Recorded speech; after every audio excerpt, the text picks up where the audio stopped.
Hello and welcome to this discussion. I'm Colin Hume. I'm a caller, dance writer, musician. I never expected to be a chat show host at 75, but as everyone says, we're living in strange times. We're all amazed at the number of people attending, over 120. Either you're really bored or you're hoping for some good answers. This discussion is being presented by the Friends of Cecil Sharp House. If you want to learn more, go to fcsh.org.uk.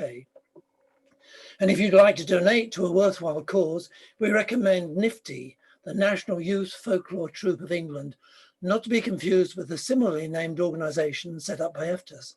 I've been a fan of NIFTY since they started many years ago. Read more about them at nyfte.org.uk. And the donation link is on Facebook and in your webinar invitations. We're recording this to be publicly available. The link will be put onto fcsh.org.uk. I'm pleased to say that to keep things running smoothly, Rebecca Valencia from Oklahoma is moderating.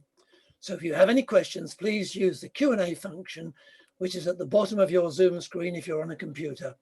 And Rebecca will pop up like a good fairy and grant your wishes, if appropriate.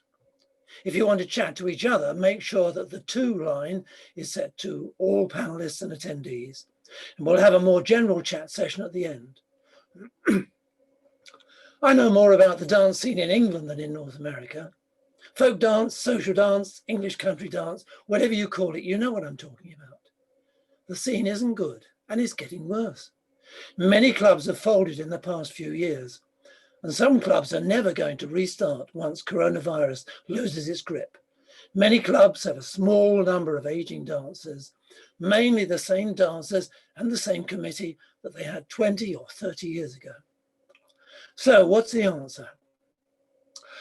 I believe that the only way folk dancing, in England at least, can ever make a recovery is for the existing clubs to fold, and then, perhaps after a gap, for new clubs to appear. I realise this is a gloomy prospect for me as well as for other dancers and callers, but I think the scales have tipped too far. Young people walking into most dance clubs in England are going to think, these people are older than my parents. What am I doing here? I don't know whether this is true in the States, but I suspect it is for the English groups at least. But against the odds, Bernie Culkin and Louise Siddons have both started new dance groups in the past few years. We all want to know how they did that. First of all, introductions. Bernie Culkin is English and lives near Manchester in the northwest of England. Louise has dual nationality. She was born in England and now lives in Oklahoma, which is south central United States. So, Bernie, how long have you been dancing and calling, and what drew you to these activities? I was going to be asked this question, so I had to go back and look it up. So I started dancing in 2011. So I celebrate my 10th anniversary next year. I started dancing in Malvern in Worcestershire, and I was encouraged to start calling a year afterwards. So quite quickly, I became caller, but I was introduced quite gradually into it. So I did just one dance and then just gradually built up from there. So they were very encouraging at that club. And what drew you to these activities? I started, a friend was at a ceilidh. It was her mother-in-law's birthday. And so she texted me from this party saying, oh, we're doing this ceilidh, it's great fun, we should try and do this. And I said, oh, that's great. I'd love to try that. That was on the Saturday. On the Monday, she'd found a club and we were there Monday evening.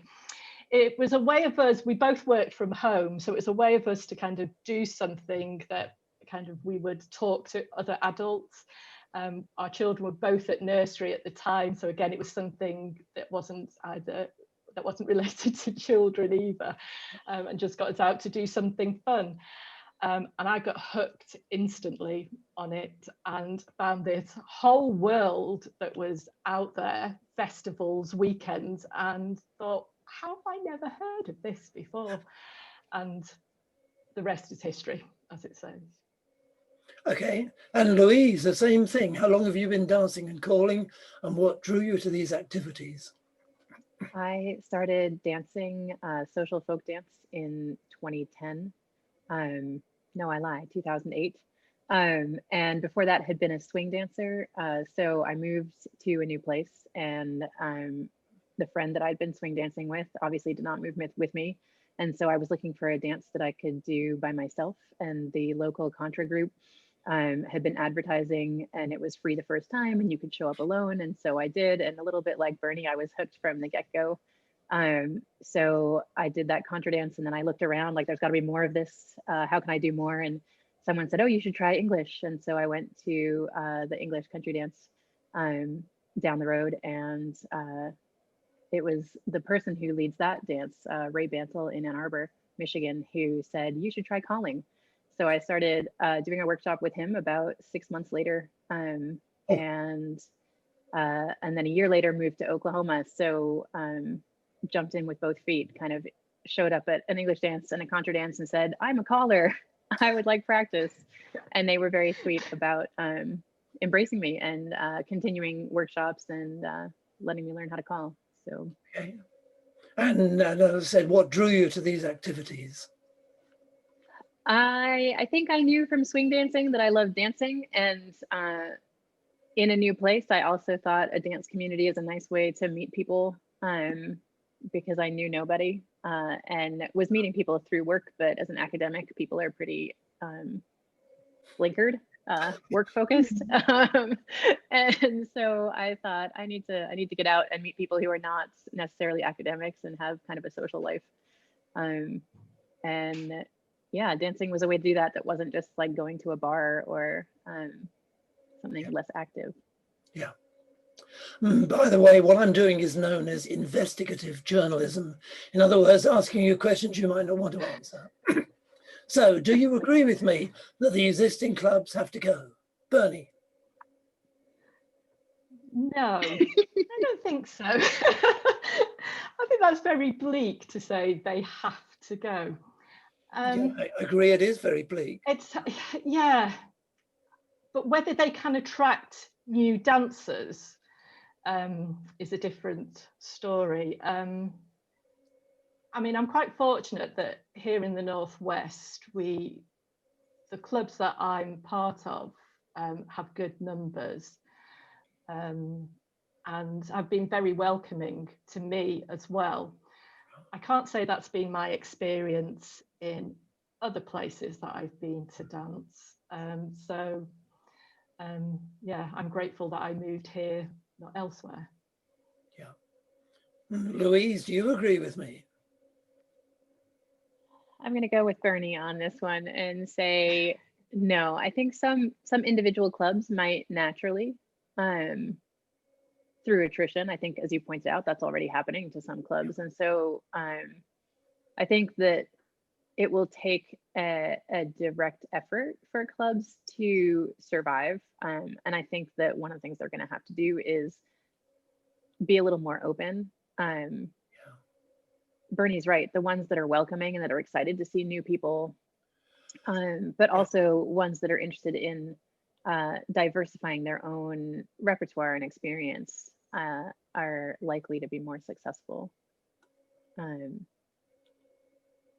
So that's I think that you can look at genres that are thriving. In the States, English is dying out and contra is doing quite well. It's smaller, but it goes in waves, and people are sort of anticipating that kind of shrinking and growing again. And I think no one gets the sense that it's dying out, whereas English is absolutely aging itself to death. Yeah. Okay, so what made you two start a new group? When was it? And did you have specific aims? Let me start with Louise this time. I started a group because a group of students asked me to. So I teach at Oklahoma State University, and we were driving down to Oklahoma City. That was the closest contra dance. And we had a group of contra dancers who we realized as we met at the Oklahoma City dance that we were all from Stillwater. So we started driving back and forth together. But then one student had moved to Stillwater from Asheville, North Carolina, and brought a bunch of her friends with her and kind of got them into it.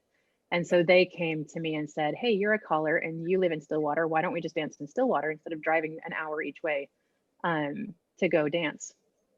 And so it was their initiative, basically, that prompted the founding of our group. Okay, and how long ago was that? That was quite a long time ago. That was probably, I should have looked things up like Bernie did, maybe about 2012. Okay. Okay, so Bernie, what made you start a new group and when was it? And did you have specific aims?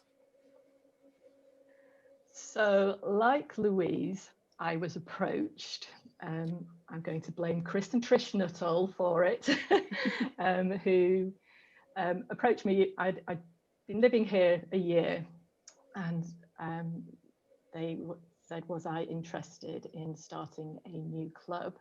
They knew of other people as well who were interested in dancing, but to a slightly higher standard than was in normal clubs, if I can say that.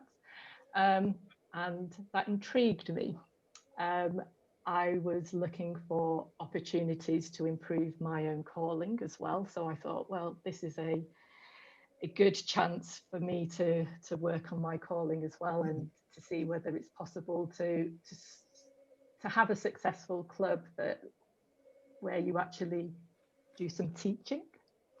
Yeah. And so Kindred Spirits Folk Dance Club was set up in 2017, and we celebrate our 3rd anniversary.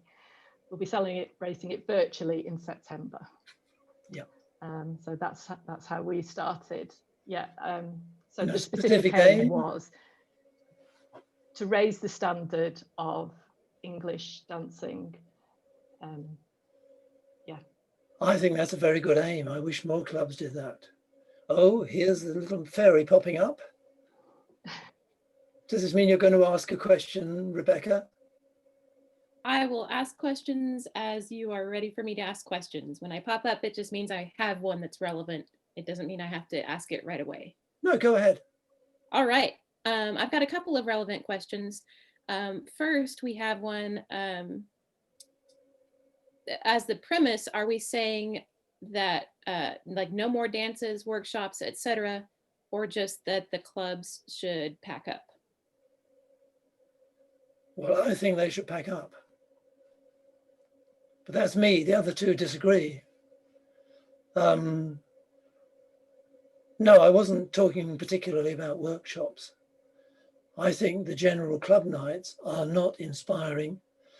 It's not just that people are old, like me, I admit it, I'm old, but some of them are pretty dead, and at least I'm fairly lively. And I think if you walk into a club and they're all plodding through some complicated routine, you're not going to be inspired. You're not going to think, oh, wow, I wish I could do that. You think, oh, don't think much of that. And you go. That's my opinion. Bernie and Louise may have other opinions.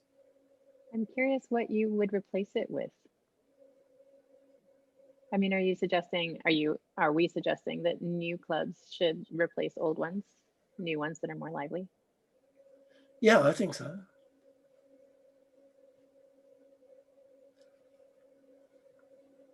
Okay, next question. All right, we have another question about whether were the clubs that you first joined, I think this is directed toward Bernie and Louise, more youthful when you first started dancing? Mine was not, no. I love Malvern folk dance club today, but they no, I was the youngest person there by quite a way, but that didn't put me off. They were useful in nature, and for me that's a difference. I don't think this is an age thing at all. I think it's about attitude and how welcoming you are, and yeah, the type of dances that you do are important, and the type of music that you use. Like, they weren't ploddy dancers, so it was easy for me to fall in love with it.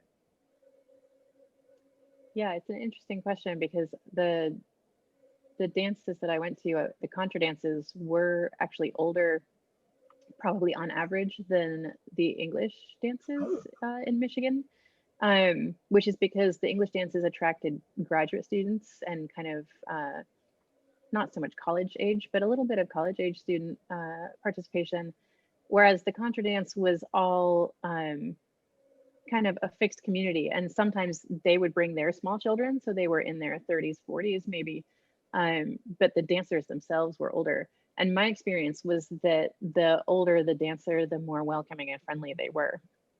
And so that was also part of my experience. I actually found myself heading towards the older people in the room because I knew that they would say yes if I asked them to dance. They didn't mind that I was new.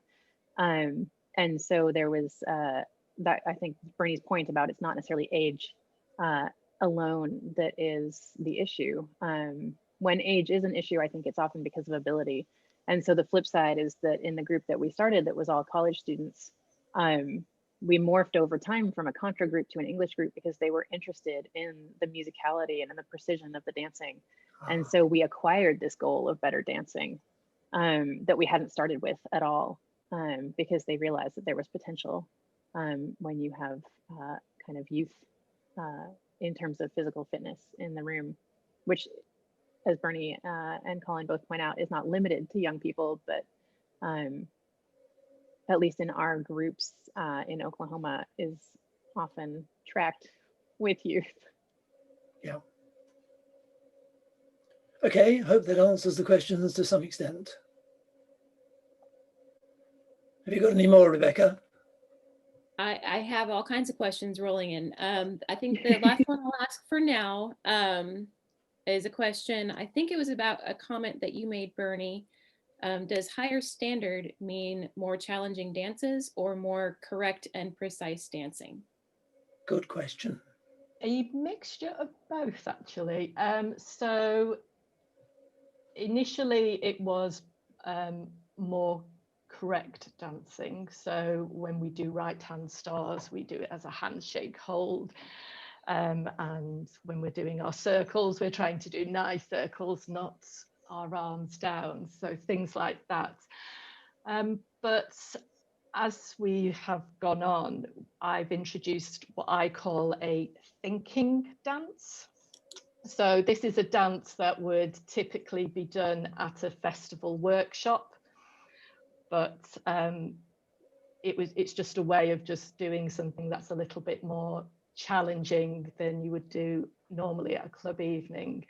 And they've been really successful, and I've been so amazed at how well, you know, the dancers have coped with these, because most of them aren't festival or weekend dancers, they are club dancers, and they've been brilliant. So have a look at our YouTube channel for some of them. I've videoed them because I've been so proud of how well they've done that I just wanted to show them, you know, how well they were dancing. So so a mixture of the two, but it's not, I hope it's not constant keep your arms up, me banging on the floor. It's every now and then I would just, you know, just stop the dancers and say, right, I'd like you just to concentrate on this, and can you just work on that this evening, and off we go. Otherwise, God, that would be a really boring club to go to if there was just someone at the front just telling you everything that was wrong. So so it's little enough, and that I hope that's how it comes across anyway. I think that was how it was in Cecil Sharp's day. These terrifying old women would actually stop everything and say, no, that's not right, and so on. And people were happy with that, it appears, but things have changed. I have been known to stop a dance. So if I'm sure there are some of my club members are on here tonight, I have been known to stop a dance and tell them that I know they can do it better and explain what I think they can do better, and off they go again and let them go, and they do, and they always rise to the challenge, and it's fabulous. And as I've said, so proud of how well they are dancing. I'm really annoyed that COVID got in the way. Well, yes, aren't we all? So I was going to ask about advertising, but Louise, presumably you didn't need to advertise because you already had your students. We did have to advertise. The core of students who started the group, there were about 5 of them, which is not enough for a dance, really. And so they did a lot of work, mostly on campus. We had good networks. They became a student club, and so then they had access to university advertising venues, and they put posters up everywhere, and they started a Facebook group. So they were engaging on different levels with getting the word out. And then we partnered with the statewide organization to encourage dancers from other cities to come to us and help support the group at the beginning. And then as time went on, it became much easier to advertise by word of mouth. But we use things like community calendars, the local, sort of the equivalent of the local paper, which went online, trying to get the word beyond just the university, because we realized that in order to be sustainable, we needed some community support as well.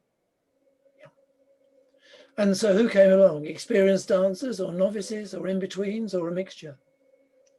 We had experienced dancers come from other cities, yeah, and then we had a ton of new people from the community, some of whom had done it in other places they'd lived, but a lot of whom were completely new to it.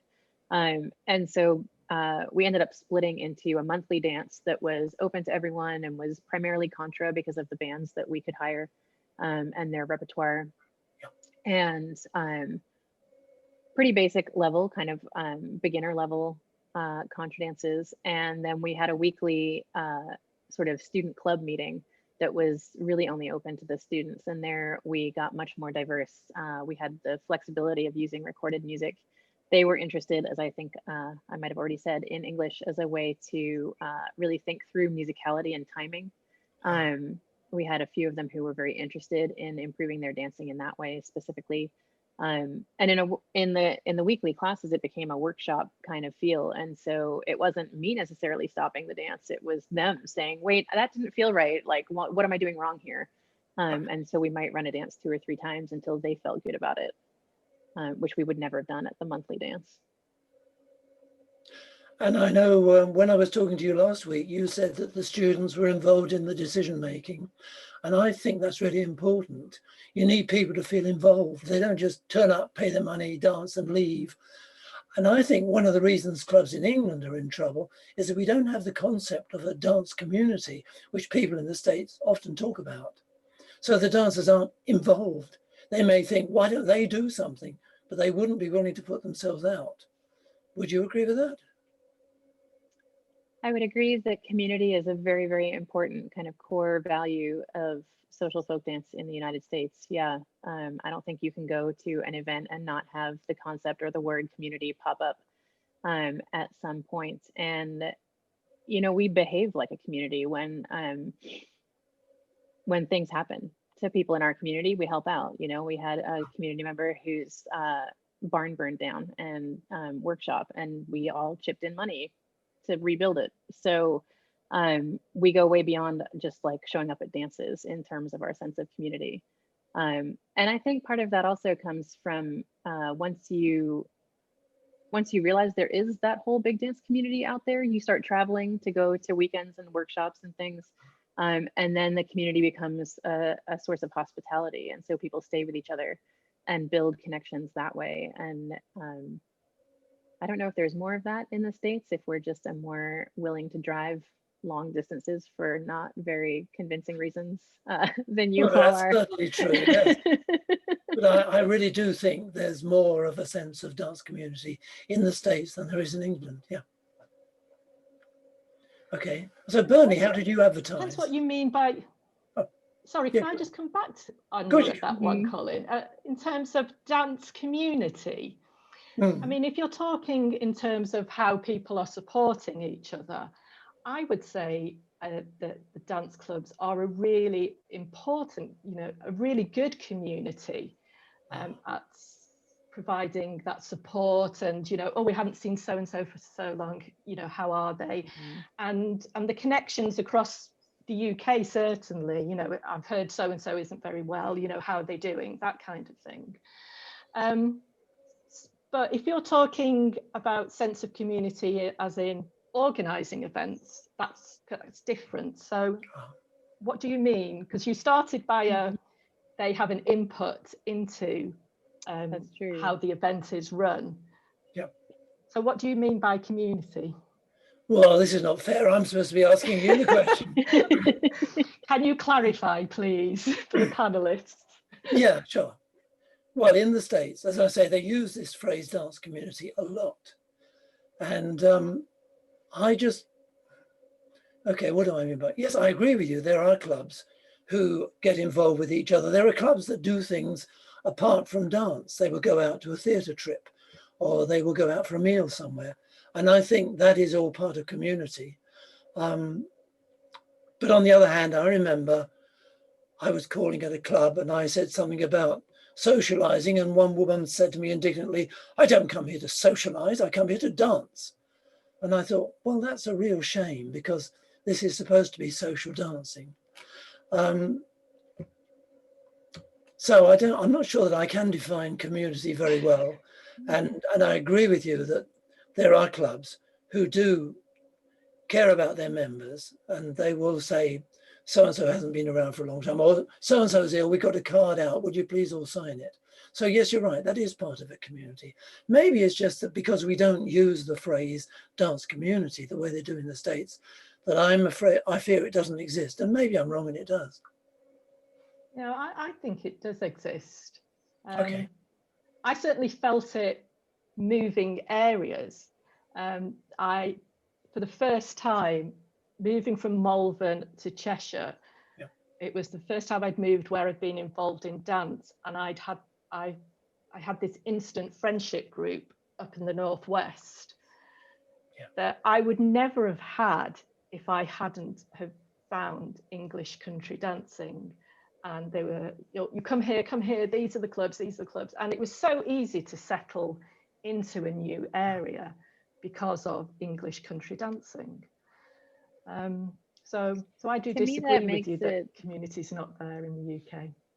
To me, that makes it surprising. You had said earlier, Bernie, that you didn't when you discovered it, you were like, how have I never known about this before?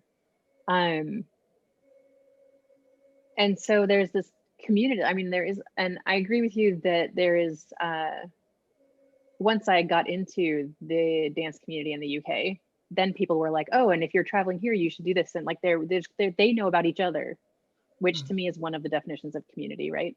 But I wonder why no one outside of it knows about them. I know, I still can't figure that out now. How do we get word out that there is this group? Because I think it's one of the paradoxes of community is that the tighter knit the community, the less they try to attract outsiders. Yes, there's a danger of the us and them. We don't want any new people. They won't know how to dance Newcastle. We don't want them here. Maybe that's extreme, but hey, I'm determined to be controversial. This is advertised as being controversial. So it's part of my brief. Okay, so Bernie, how did you advertise your group? So when we first started, we did design some posters. I've got a friend who's a graphic designer who put some posters together for us that went around the local area. But the one that seemed to work for us was obviously word of mouth, but Facebook has been quite a good way for us to let people know we exist. So I'm not just a Facebook page, but I would then post onto community groups. Otherwise, how do people find you? So our group is in Middlewich in Cheshire. So there's the Middlewich community group, and then there's that's the one that springs to the top of my mind. But I let people know that we are dancing, and yeah, that's brought in some people, not many, but one or two, and then obviously word of mouth. But then that's dancers again keeping it within their own community. So I think I still need to find a better way of using social media to attract new dancers. So that's my next challenge and something that I've been thinking about during lockdown. Okay. So here's one for both of you. Did anyone object to the way you were running things?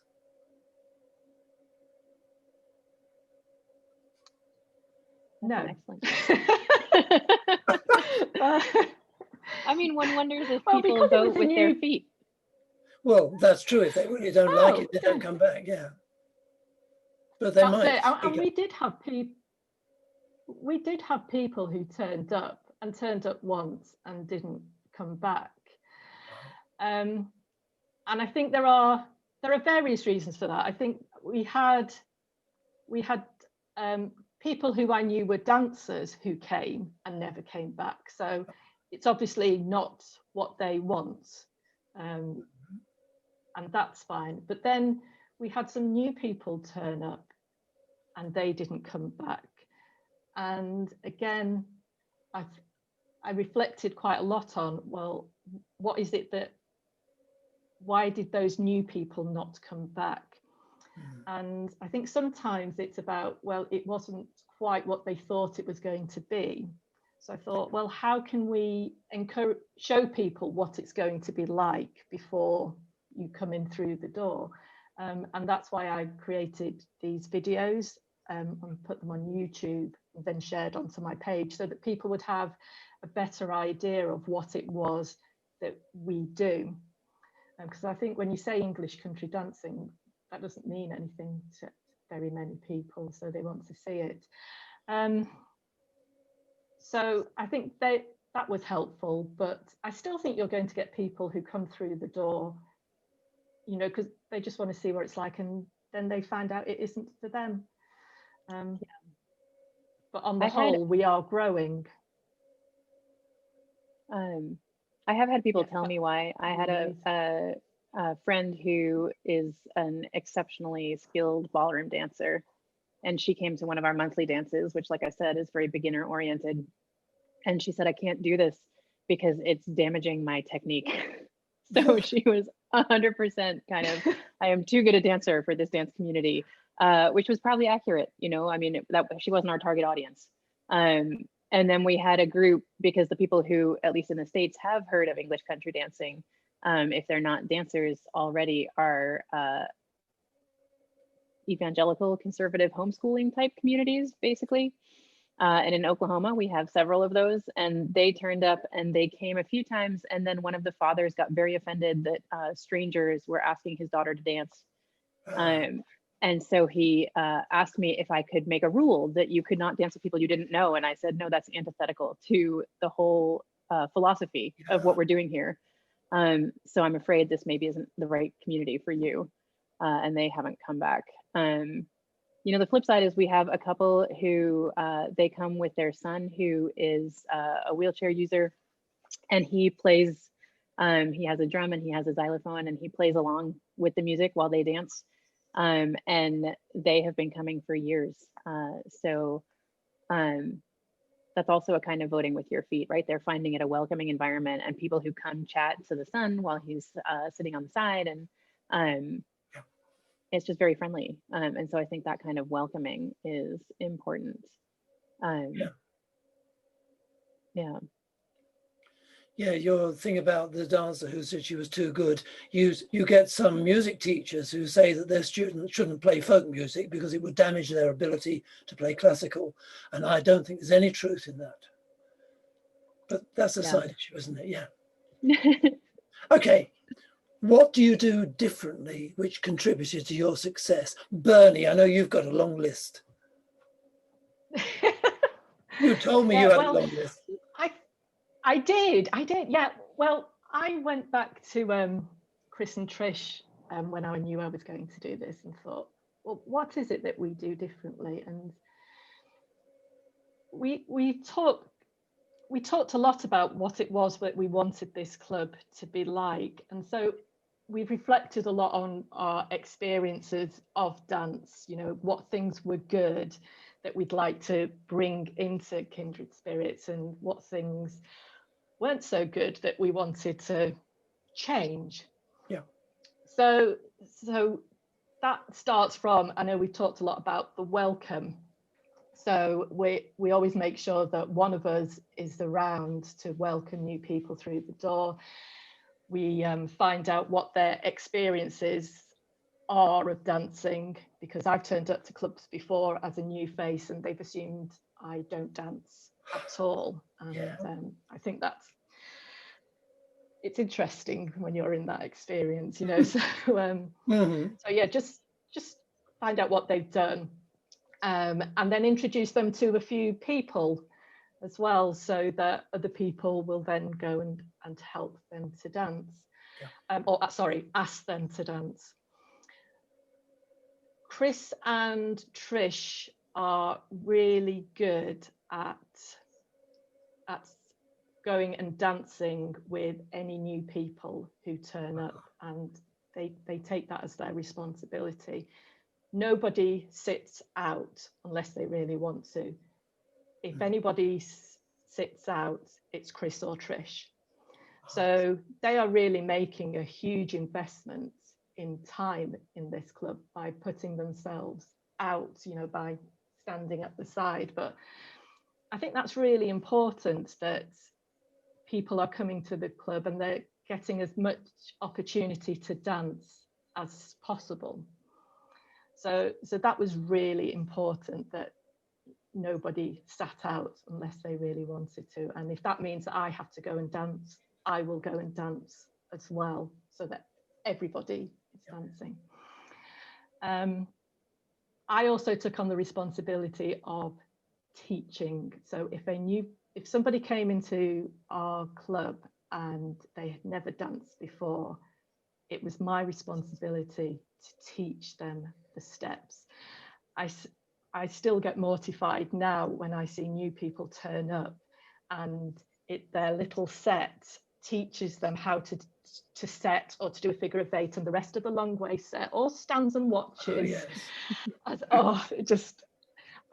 remember being in that position myself. So if ever we have anything like that, me as the caller is like, this is how we do the set, and I demonstrate how to do a set, and then we will all do a set, you know, so there isn't that horrible staring. Yes, and you're not looking at them while you say it. Yeah. No, and I use that as a reminder as well to other dancers of, this is how we do it, you know, let's all just make sure that we haven't got into bad habits or anything. So it's a good opportunity there as well.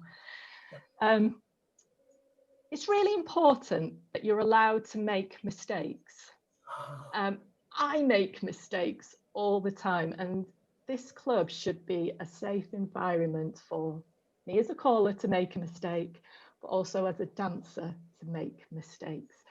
Making mistakes is part of learning, and the really good dancers make mistakes and find a way to get out of it without disrupting the set. And so I try and teach how to get out of trouble as well. You know, if you've made a mistake, what can you do to get out of it? Oh, that's good, because a lot of people don't teach that, and I think that's important. Some dancers, as soon as they've made a mistake, it's as if they've failed the exam, and they just stand there and look at the floor, and you can't do anything with them. And I try, No, I try and tell yeah. people how to get out of things and how to recover. Yeah. But we also try and do it with a smile, and you just laugh it off, because it happens. So, you know, I remember being when I started dancing, I went to a ball and I was tutted at because I'd made a mistake. And I still remember that feeling now of, you know, that I was mortified, you know, because I didn't mean, who means to make a mistake? No one does. So, so it's really important that we laugh it off. And again, this is where Chris and Trish are really important, because they are experienced dancers and the others can see that, and they make mistakes and they just laugh about it, and that just relaxes everybody else, doesn't it? You know, I can only do part of that job, but you know, who are your main dancers on that dance floor, giving that same ethos of, yeah, we're trying to dance well, but at the end of the day, we're here to have fun. We've all paid our money. We want to have fun. Oh, you know, it's a Monday evening. Yeah, it's raining. That's why I can't do a turn single the right way this time. So, so things like that are, you know, we try to keep that element of fun in whatever we're doing. People are always delighted when I make a mistake when I'm dancing, because for some reason they don't think I do.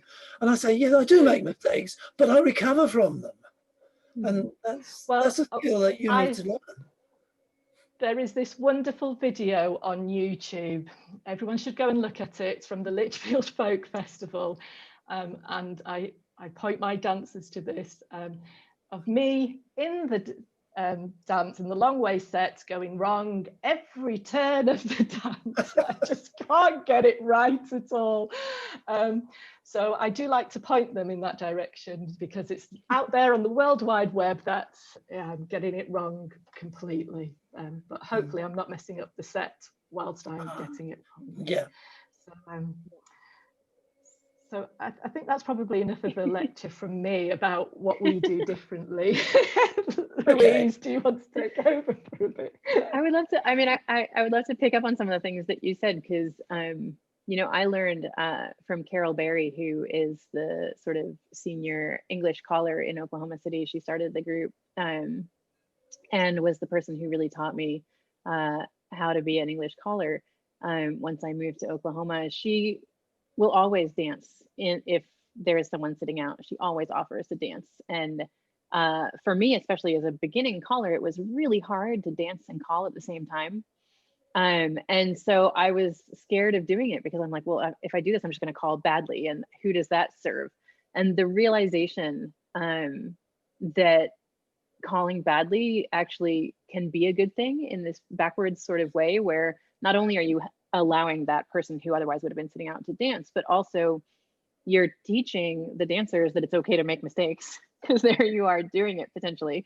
But also you're inviting them to become a team with you, right? So especially early on, but I suspect still now, I say like, okay, well, you know, I'm going to call and dance, and help me out if I get lost, kind of inviting them to be on my team instead of sort of, I am the authoritative caller and you're just stuck with that.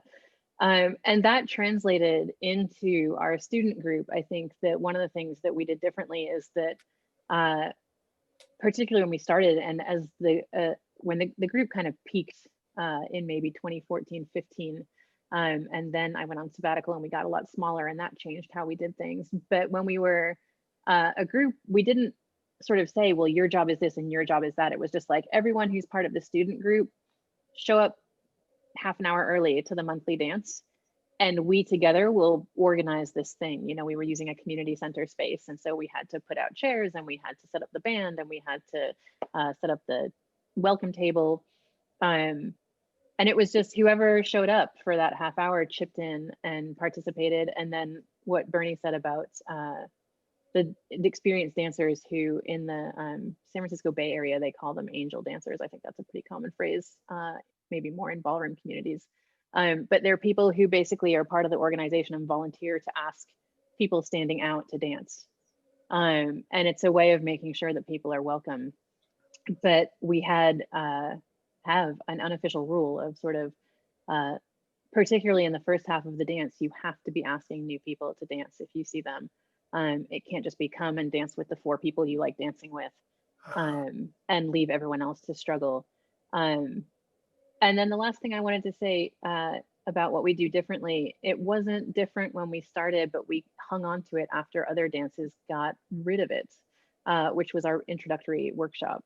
And I think particularly when you are in a community where almost everyone coming is not a dancer, you know, like half the people who came to our dances every time were new completely to those monthly dances. And so having an intro workshop where they were welcomed and they felt like, oh, there's a lot of people here who don't know what they're doing, but also I am getting a lesson in how to do this. I think that folk dance prides itself on being the kind of dance where you can walk in and succeed, but that's such an uncommon phenomenon that no one trusts that that's true, right? So you get people walking in and they're like, oh, I don't know if I can do this. If you get their hands in a circle and you start talking about it, if you just show them how to do a setting step while you're waiting for other people to arrive, anything that you do that is overtly teaching. And I think in a university context, perhaps that was exacerbated. People really expected something to be taught. Yeah. And that gave me a lot of leeway because then I could, particularly in our weekly workshops, I could just be a teacher, and no one was surprised or offended by that. And they were in fact inviting it more and more as we went on. But that introductory workshop, I think, is quite valuable in terms of not even teaching particular skills, although we do try to teach skills and also kind of community norms, but also just to get people relaxed and feeling like, okay, they said that anyone could show up and do this, and they really meant it because there's a little bit just for us new people. Yeah. That I And think is this for the contra or the English or both? both. Okay. Yeah. Right. Thank you. Oh, I see the lady with the questions again. Yeah, so we've got a lot of really good questions rolling in. It's hard to be concise here, but we'll do our best. We have a question for Bernie and Louise. Do you think that you have more enthusiasm for the future than Colin does because you are relatively new to dancing yourselves, so you know it can be attractive to others?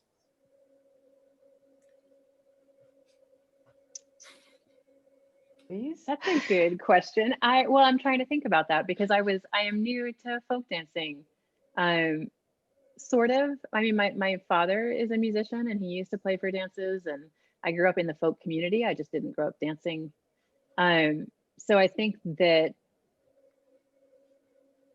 yes, in a way, the fact that it took me so long to get to dancing gives me some sort of optimism about people who join in their 20s or 30s. That you don't have to be kind of, I mean, a lot of people who are really embedded in the American folk community were raised in it. And it's just sort of something they've done their whole lives. And there are generations of dancers and things like that, particularly people who are deeply involved and invested in it. But I remind myself that most of the dance community is not those people, you know, like Bernie was saying, like most people are club dancers.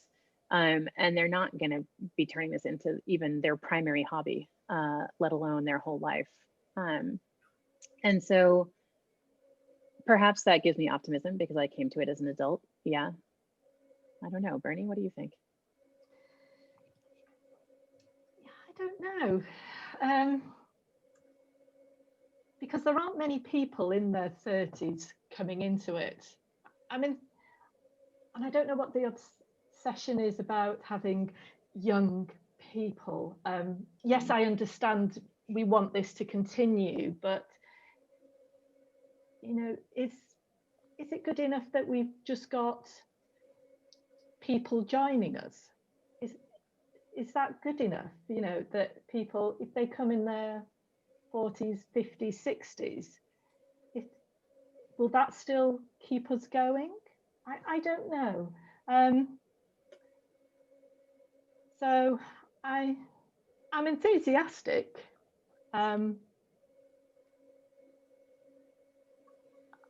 yeah, and I'd like to be hopeful for the future, but I'm still waiting to see how our club evolves and whether we can really open it out to new people. But there are still people who are enthusiastic now and want it to thrive and continue, and it's just how we put that across to new people. Yeah, I mean, I think Bernie, we've talked about this before, the idea that you are going to get committed new community members in their early 20s, mid 20s, like when they're having major career changes and sort of starting families, like that's not realistic. And so I think that in fact, targeting people who are slightly older, people whose children are in school and have some time back to themselves, and also people who've settled in a community. You know, I don't have lived in a huge variety of places, and certainly in the town that I'm in right now, people are either completely transitory because they're associated with the university as students, and so they come, they're there for 4 years maybe, and then they leave, or they're people who've spent their whole lives there and are never leaving. And so there is a balance between you attract new people who may not be committed to the group, or you attract a community base where they are fitting something into a life that's already very stabilized. And so they can be sustaining community members. And I don't think that age is the primary defining factor there at all.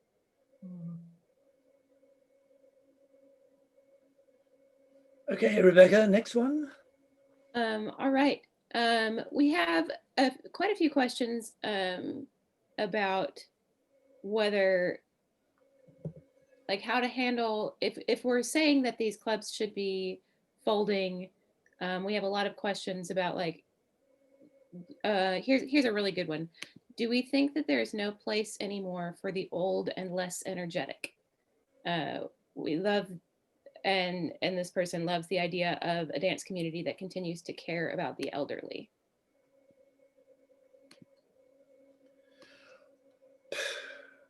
And I would use not my own group at OSU as an example, but I would use the Oklahoma City English dance community as an example, where at some point we had a core group of people and a core group of callers who were interested in doing more complicated things, more energetic things. And so we started an advanced series. And the regular class is still 100%, like, if you can stand, you are welcome to participate. That even might be too much of a limitation. Yeah, if you can move, however you do that, then you're welcome to participate. And we are really genuinely open about that. And we have a lot of dancers. I mean, I think if recovery is a skill that we value as dancers, which I think good dancers do,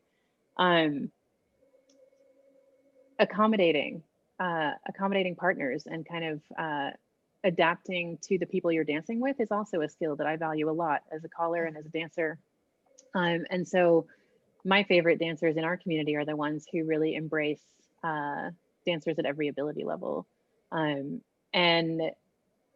so we have our regular Friday night English dance that's a venue for that. And then we have the advanced dance where we can stop and say, you know, we're going to do this until we get it right. And if you're not comfortable, then like sit this dance out. You can show up, but you might not succeed. And our goal here is success. And we try to do that kindly and generously, but we are very clear about the higher standard that we're aiming for there. And I think that in Stillwater, our little student group got there by default in the weekly workshop sessions, because there were students holding each other to that higher standard, the ones who would say, like, can we try that again? Because it didn't feel right. And so, yeah, I think that it's something that you have to actively articulate as a norm in your space, is that idea of welcoming. But I don't think that anyone would say that they want to eliminate people. I've been really heartened by the fact that with the Zoom dancing, people who have fallen away from their dance community have found themselves coming back. Because with Zoom dancing, it's kind of DIY activity level. And so people are discovering that they can come and be a part of a community that they thought they had been sort of removed from, and asking for Zoom dances to continue so that those people still have access. And I think that's inspiring, to be honest. I think that does make me think that we have a community that goes beyond just showing up for a dance and going home again. And this brings me back to a club that I was involved with down in Gloucestershire, which is Heinem Folk Dance Club. And that was actually a club that was set up for callers to practice, but attracted a lot of dancers from a large distance. But Robert and Hazel Moyer were involved in that. And I think one of Hazel's skills is bringing everyone together and making everybody feel included. And so we had dancers there, older dancers, who would join in the dancing if they could. But if they couldn't, they would still come along for the session and sit at the side. But those dancers, those experienced dancers, are the people who actually taught me to dance well, because they could sit at the side and watch what I was doing and then would give me feedback. So I'd like to think that there's still a place, they've still got value. You know, they were giving me advice on my calling as well, and then when they were dancing when they could. And you can't lose that experience from the dance world. We're too new to know everything, and we need those people to kind of, you know, to be involved in the community as well. So I hope it's not coming across as, no, it's only for young people now who can slip a circle, because that's not what community is about.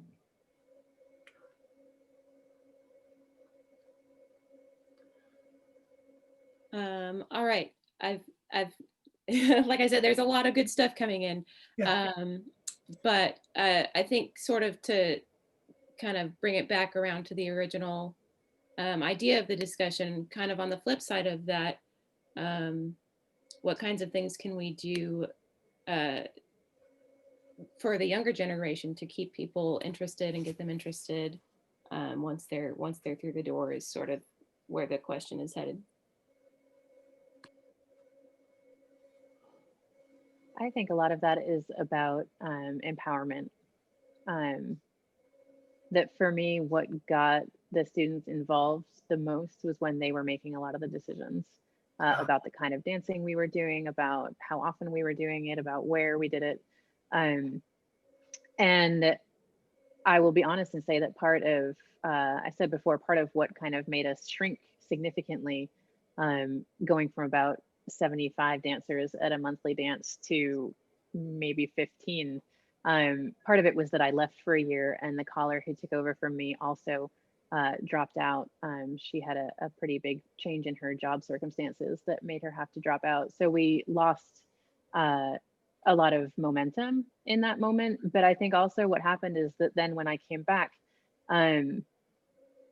I was much more sort of directorial. I had new students to work with, and I was saying, here's what has to happen. And it wasn't coming from them anymore. And so over the course of that year after I was back, I really learned a lot of lessons about empowering people to make the decisions themselves and how that gets you buy-in. And we built our group kind of back up slowly as students felt like they were welcome, not only to come and dance, but to say things like, can we try this music? Like, I know it's not English country dance music, but I think it might be fun to do this instead. And by the end of that year, we had students writing dances to pop music that were English country dance style that we would experiment with.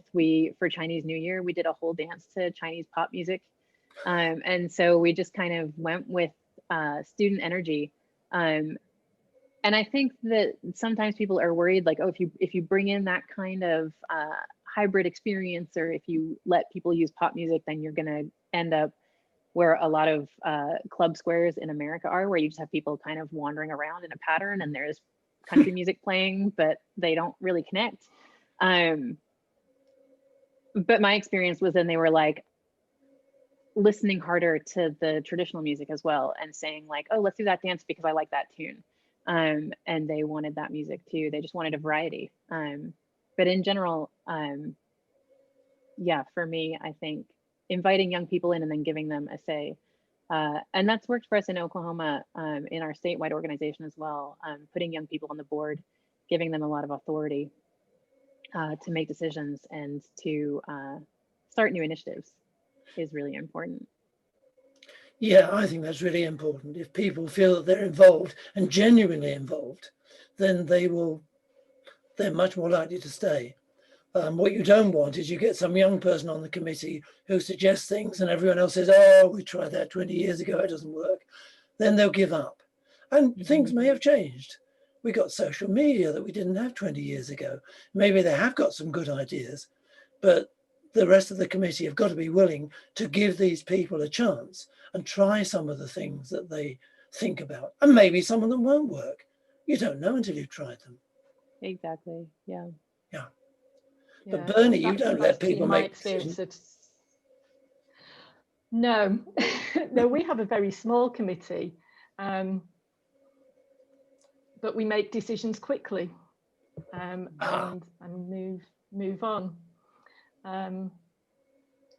But in terms of I think the original question was about what we can do to bring young people in. Yeah. Rebecca, was that the question? Sorry. Yes, it was. Yes. And yes, part of that is that empowering, but at the same time, I think be careful not to put too much pressure on people. You know, oh my God, here are the saviors of our club. Oh, yes. You know, that's a lot of pressure if you've walked in as the only 20, 30-year-old in the club. And the thing that I felt a lot of pressure when I first started was I can't turn up every week. I sometimes travel with my job, and sometimes, you know, I've got a young son, things happen and I can't be there every week. And I think we just have to be careful of the wording we use in those situations. You know, oh, we haven't seen you for a while. It's different to, oh, how lovely to see you again. Yes. And so just be mindful of how busy people are these days as well. Would be my advice if you've got young people joining. Yeah. Okay. Rebecca. All right. So it's been asked, and I know we may touch on this in a little bit, but we're coming, you know, close to time. So a good question. Do EFDSS and CDSS contribute to the success of your respective clubs in any way? That's an excellent question. Louise, I understand CDSS gave you some financial help. It did. Yeah. We Really? when we started our group, we got a seed grant from CDSS. I think it was $500. And we also got support from our local Arts and Humanities Council. We got support from the university. We got support from the statewide organization. So we found ourselves, particularly early on, sort of cash rich in terms of being able to advertise and hire bands. And yeah, do the kind of recruiting that we needed to in whatever medium that took, which was a huge benefit. So on a totally sort of straightforward financial level, CDSS benefited us a lot. We also got a grant from them, I believe, to take students to a dance weekend. We then funded that through the university in subsequent years, but getting them out beyond just our local community and getting them to see a festival atmosphere instead of just the local dances was really important to their education and kind of expansion of their vision for our club. And then CDSS, we had one of their board meetings. They do like traveling board meetings around the country, and we hosted them in Oklahoma one year. And they brought, I think, a lot of energy and enthusiasm And again, that sense of that we're part of something bigger, which the students really responded to. So they literally, CTS came to us, and that was huge. And then they have resources, you know, in terms of ways that you can advertise. They have a whole resource, and that's changed a lot over the years, but even early days, they had resources of sort of how to advertise your dance and how to organize a dance. What resources do you need? What does an event take? So basic guidelines. So we got a ton of support from CDSS in various ways. Bernie, I hesitate to ask, but did you get any help from EFTAS? If there's seed funding available at EFTAS, I wasn't aware of it.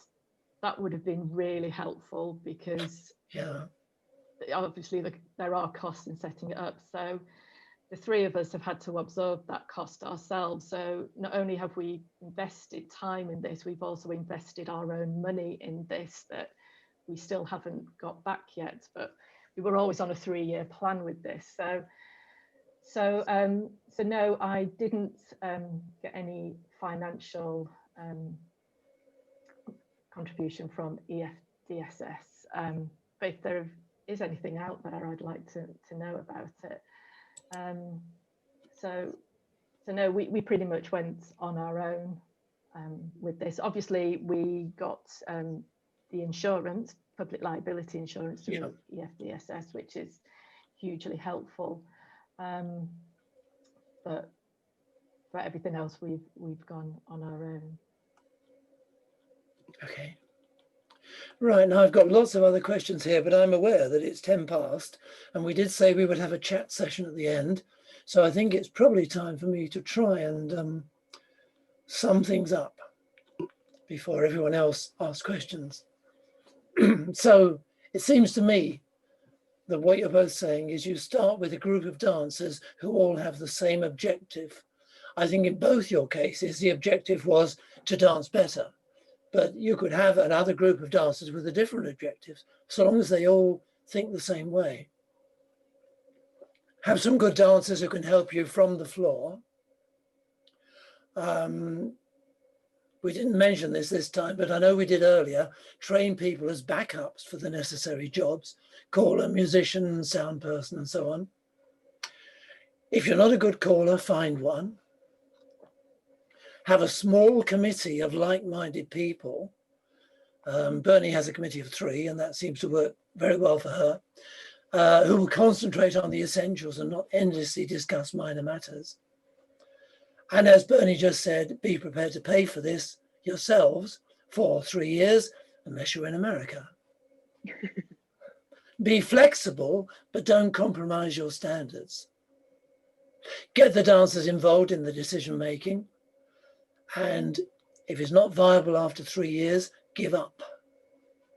I know we didn't cover all of those points now, but those are things that we've been talking about earlier, and I think they're all important. So, and we said we would end at past, which is in less than 20 minutes. So I would like to throw it open to people asking questions. There's 120 of you out there. If you all speak at once, no one's going to be heard. So show a bit of common sense, and I will turn it over to Rebecca or whoever to unmute everybody. And I have no idea what's going to happen now, but I will wait and find out. So the way that this works, if there's a question that you have that is relevant to this topic that you haven't gotten to ask or that has not been asked yet or covered, go ahead in the side panel and raise your hand. I see a couple of raised hand. It's in the it should be in the bottom bar for you, and we will allow you to unmute yourself. So. All right, we've got a couple of them. All right, let's let Lisa Brown has a question. You should be able to unmute yourself at the moment. Okay, so I put my question in the Q&A. Can you hear me okay? Yeah, we can't see you though. So my club is growing, and that is because we hooked our wagon to Jane Austen. and that draws the people in, and then they get hooked, and then they continue. And I was wondering if either Bernie's group or Louise's group ever entertain Janites or the idea of Janites in your recruiting. We absolutely do. There's a student fair that happens at the beginning of the year, and in years where that happens, which it didn't this year because of the pandemic, we actively go out and say, are you interested in dancing? And then we always say, it's Jane Austen dancing. We are not shy about it.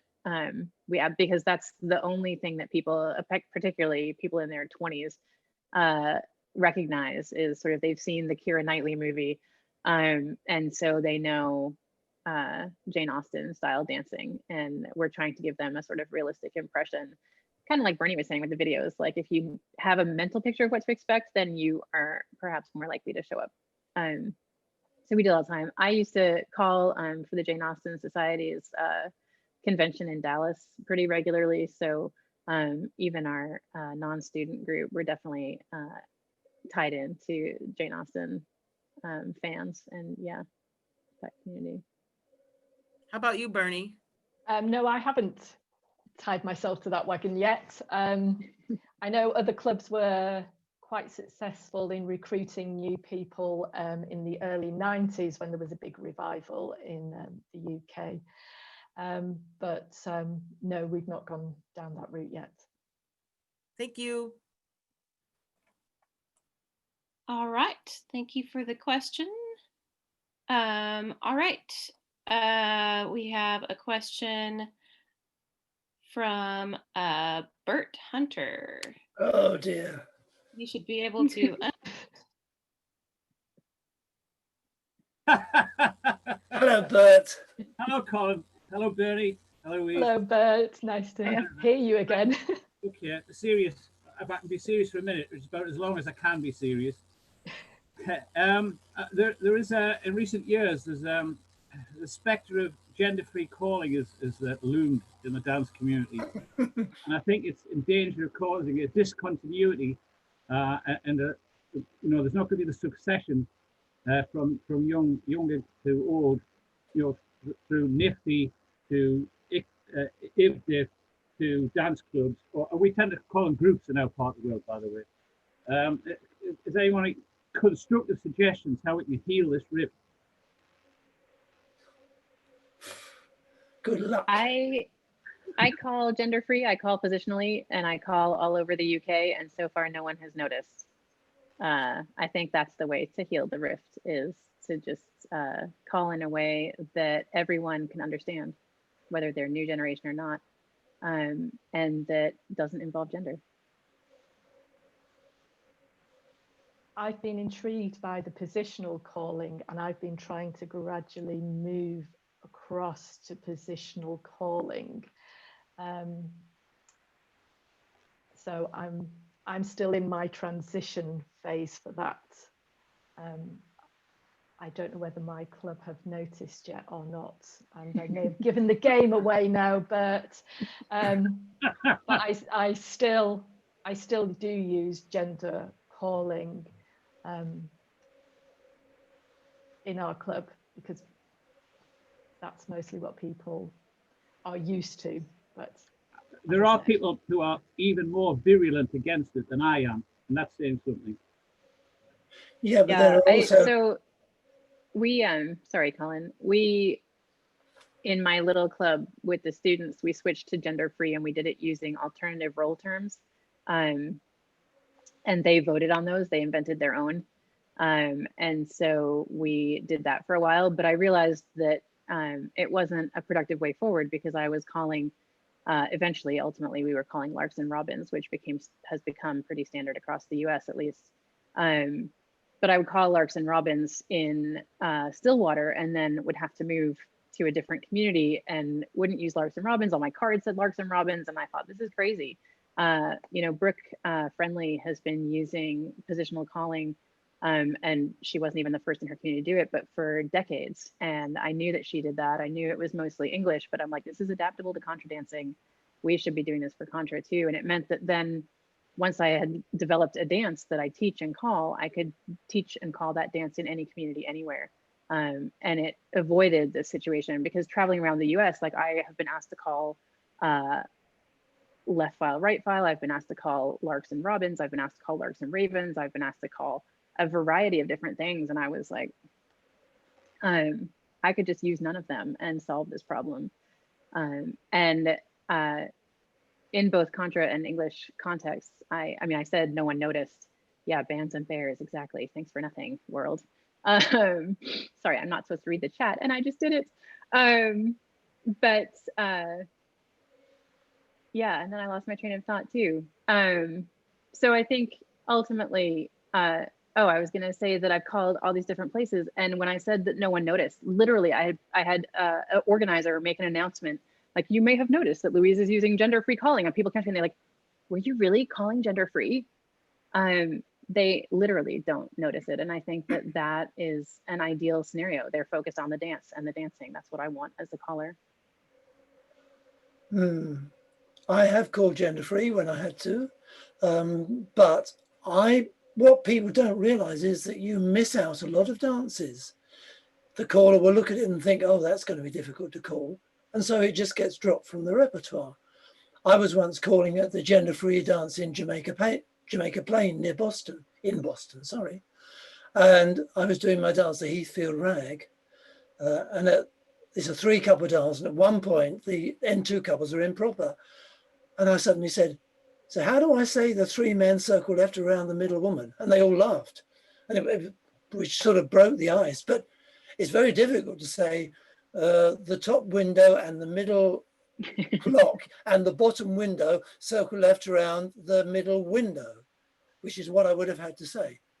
And so I really do believe that you're losing a lot of dances. Yeah, of course, if I'm calling something with the first corner, set and turn single and 2-hand turn, yeah, I don't need to say the first man and second woman. I would say first corners, it's quicker.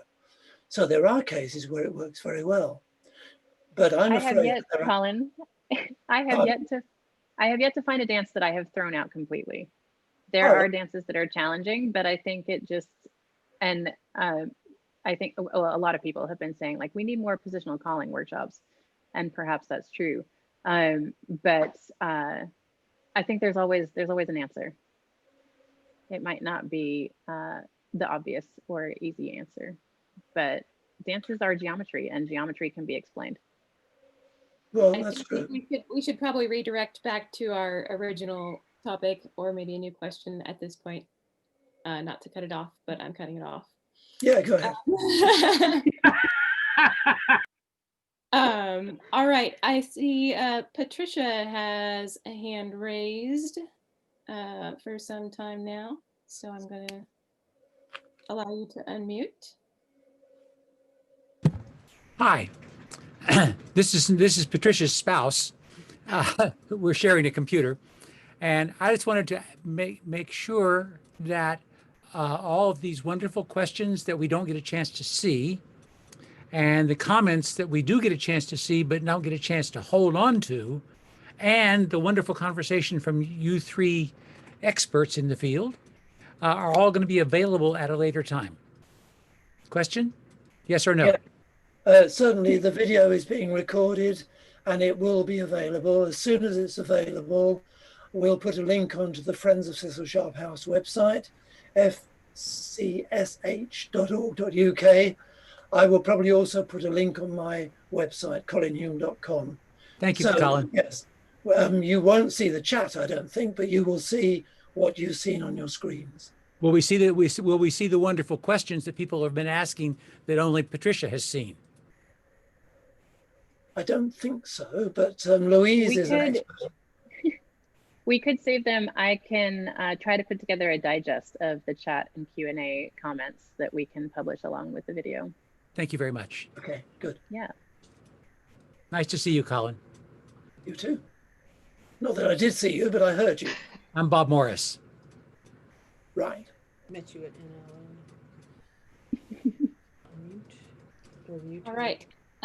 Again, if you have a question that has not been answered here, then go ahead and raise your hand.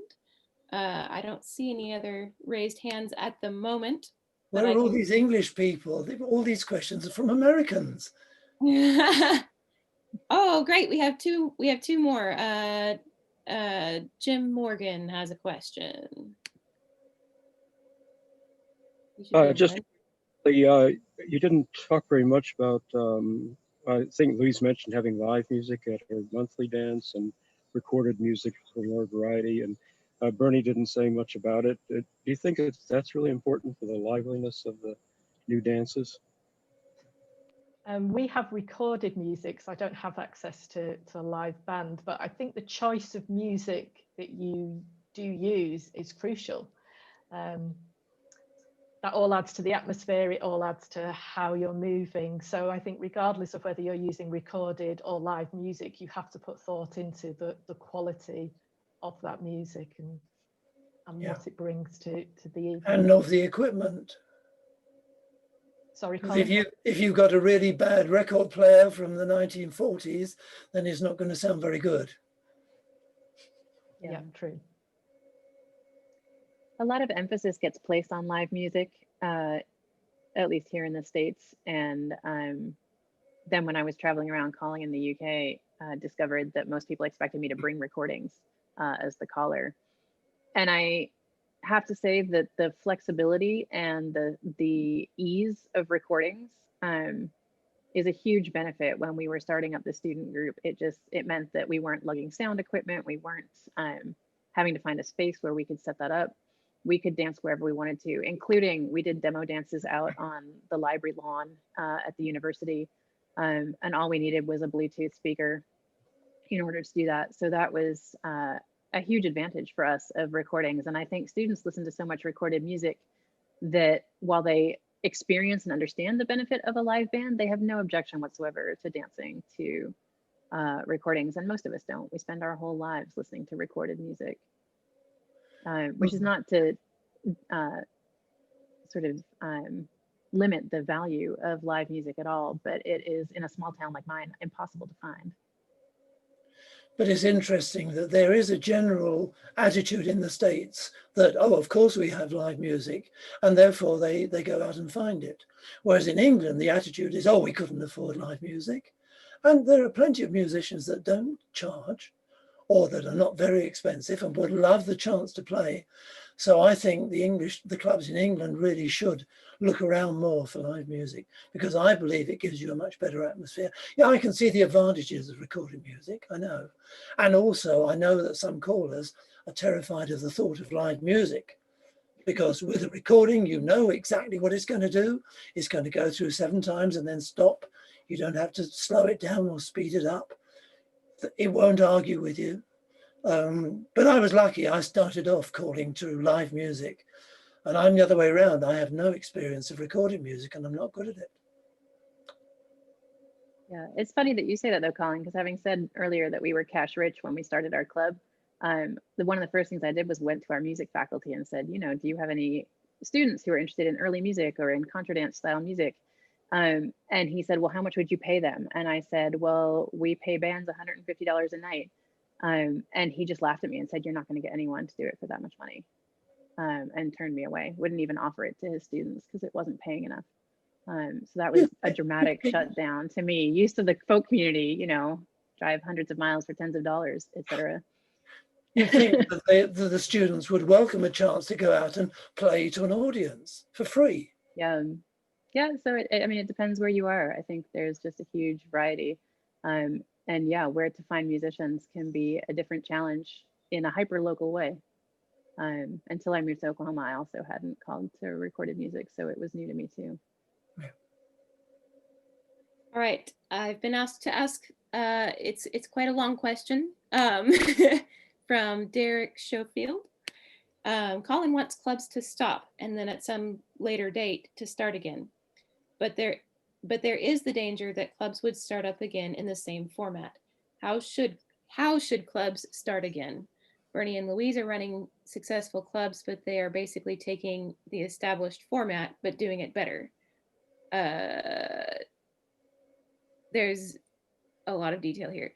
Douglas Kennedy used the disruption of the war to reinvent folk dance, away from classes toward clubs, public dances with easier dances that people could do without prior teaching. The dances were chosen appropriately, now termed Ceilidh dances. Now the clubs generally do not do these easier dances. How do you bring together teaching, classes, public profile through public dances, accessibility, etc., etc.? Right, that's a large question. And obviously I'm now being seen as a bad guy because I'm saying that I think the club should fold up. And I don't think it's good. I'm not happy about that.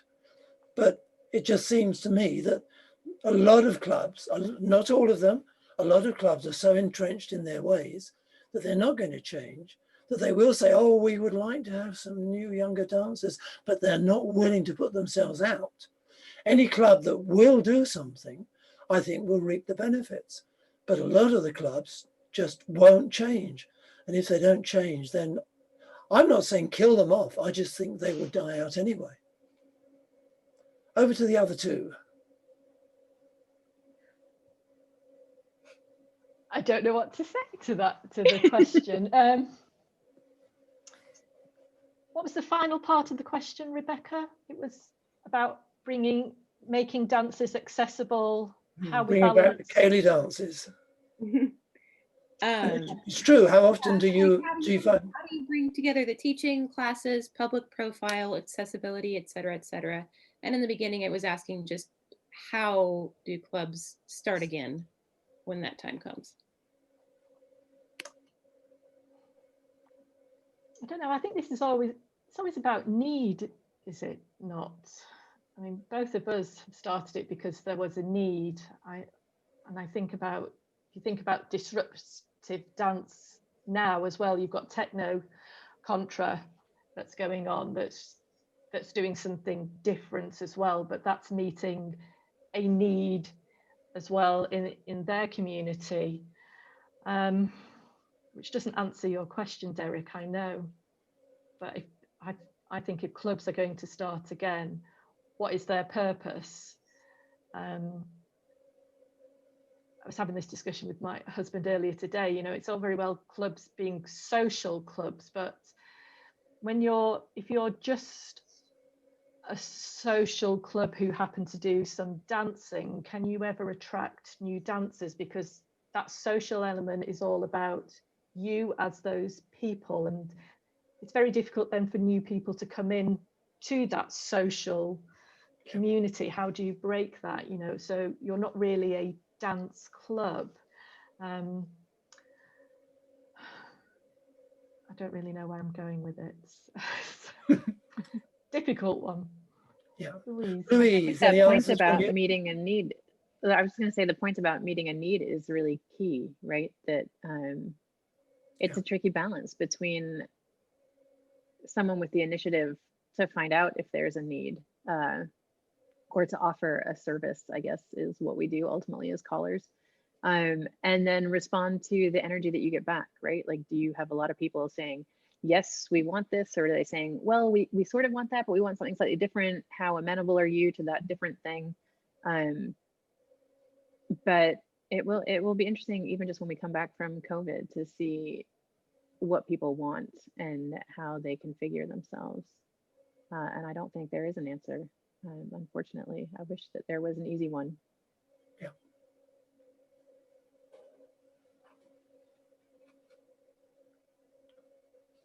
Well, I know we're supposed to stick to a schedule. I know we have lots of questions, and we'll try to get those at least taken down in an email. But I guess I will hand it back at this point because I think we're supposed to be finishing up. Yeah, well, we did say we would finish at past. And yes, I know we could go on for a long time, but some people probably have other things to do. So thank you all for watching and contributing. I hope you've got some new ideas and encouragement from what you've heard. I'm sorry that I'm a bit negative about it, but that's the way I am. I'd like to thank Judith DeWitt from the Friends of Cecil Sharp House for arranging everything. Rebecca Valencia for handling the technical stuff, and of course our two guests, Louise Siddons and Bernie Culkin. And as I said, once the recording of this is available, I'll put a link on the homepage of the Friends of Cecil Sharp House and one on my own website. I hope to see many of you on the dance floor before too long. And I think that just about wraps it up. So thank you all and goodbye.